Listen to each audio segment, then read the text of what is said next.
Setelah aktor drama polisi tembak polisi terungkap, warganet kembali mengulik kasus KM50. Kalau kalian masih ingat, insiden ini merenggut 6 nyawa laskar FPI. Lantas, apa hubungan Ferdy Sambo dengan perkara tersebut? Berikut ulasannya.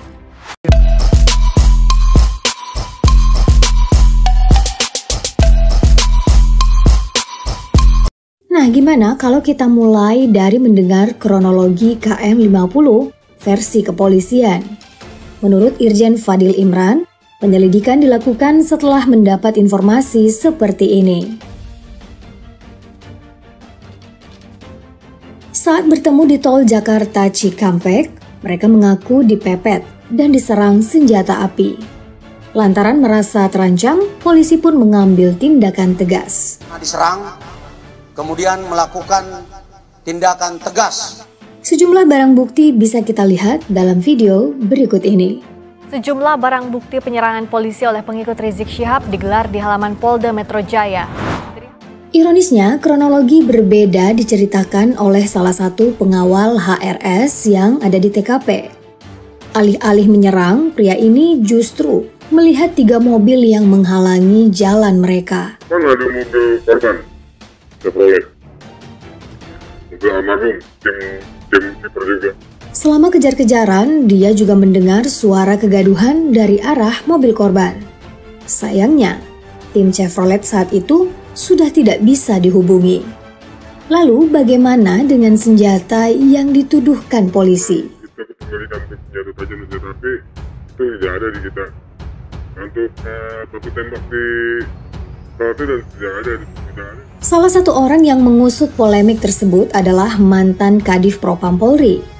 Setelah diselidiki, kasus ini berakhir dengan memvonis bebas kedua terdakwa. Nah, bukan hanya kalian, keluarga korban juga menanggapi dingin putusan tersebut. Menurut Rizal Fadilah, KM50 menjadi bagian X-Files yang mungkin terkuak setelah perubahan kekuasaan. Sementara tersimpan dulu sebagai tabungan di Bank Kejahatan Manusia. Bribtu Fikri Ramadan dan Ibda Yusmi tidak dijatuhi pidana karena alasan pembenaran. Kalau kata majelis hakim, menembak untuk membela diri. Wow.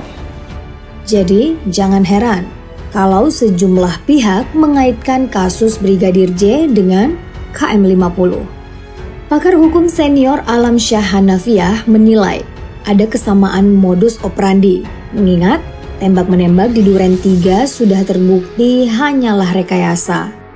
Hal senada ditampilkan Alvin Lim di podcast Refli Harun. Melihat kesamaan, similarity antara kasus Brigadir J dengan kilometer 50. Entah kebetulan atau bukan, kedua kasus tidak langsung terungkap setelah kejadian. Jadi menurut Alam Syah, memang mau dibekukan. Tidak ada niat dari polisi untuk membuka. Komentar senada disampaikan Rizal Fadilah. Pemerhati politik ini melihat saksi di kedua kasus sangat minim.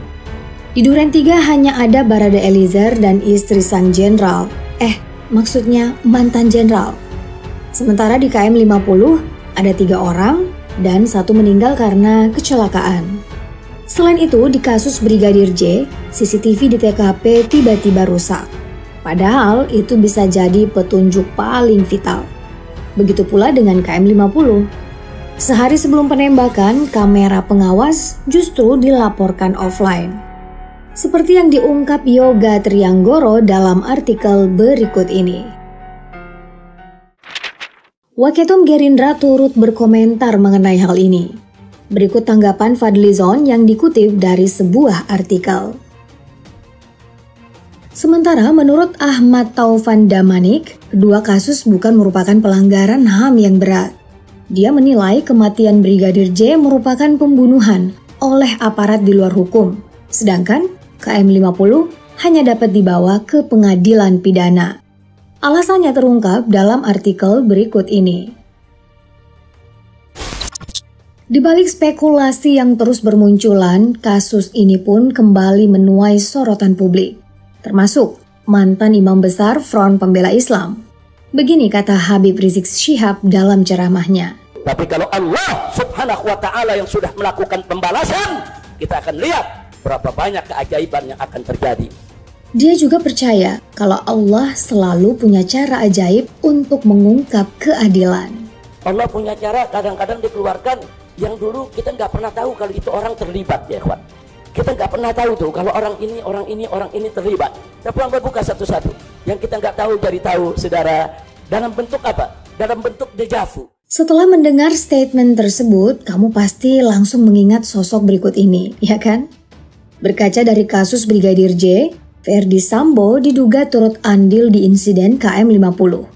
Kalau kata Refli Harun, ini mah ngeri-ngeri sedap. Habib Bahar bin Smith juga menemukan sejumlah persamaan. Mulai dari CCTV yang mati hingga konferensi pers polisi yang isinya, bohong semua. Tapi kata Habib Bahar, semua terungkap ketika Baradae mengakui apa itu. Meski saat ini ditahan, dia menegaskan kalau yang saya sampaikan itu adalah benar adanya 6 laskar dibantai, disiksa dengan biadab. Habib Bahar bahkan menyebut penangkapan Ferdi Sambo sebagai makar Allah. Kasus ini dianggap karma untuk sang mantan jenderal. Bagaimana tidak, 6 orang meninggal, tapi para pelaku justru divonis bebas. Kejanggalan kasus KM50 yang mirip dengan kematian Yosua turut disoroti oleh sejumlah anggota DPR. Mulai dari Desmond J. Mahesa, Habib Abu Bakar Al-Habsyi, hingga Romo Muhammad Syafi'i. Mereka menyampaikan hal tersebut dalam rapat Komisi 3 bersama Kapolri Jenderal Listio Sigit Prabowo. Lalu begini tanggapan Kapolri. Pertanyaan terkait dengan KM50, ini juga saat ini sudah berproses di pengadilan, memang sudah ada keputusan dan kita lihat juga jaksa saat ini sedang mengajukan banding terhadap kasus tersebut. Tapi jika ada novum baru, dia memastikan pihaknya akan tetap memproses kasus tersebut.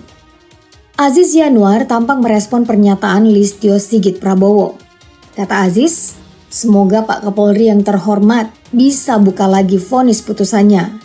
Di situ jelas terlihat banyak kejanggalan antara keterangan oknum polisi yang dijadikan tersangka dengan fakta yang disampaikan oleh para dokter forensik. Lebih lanjut, Aziz menyinggung TKP yang bersih dari berbagai bukti dan kejadian yang tidak langsung terungkap. Berikut tanggapan Aziz yang dilansir dari laman CNN Indonesia.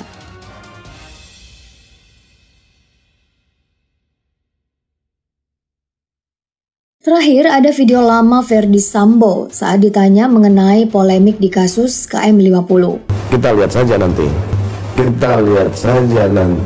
Baiklah Pak, kita lihat saja nanti.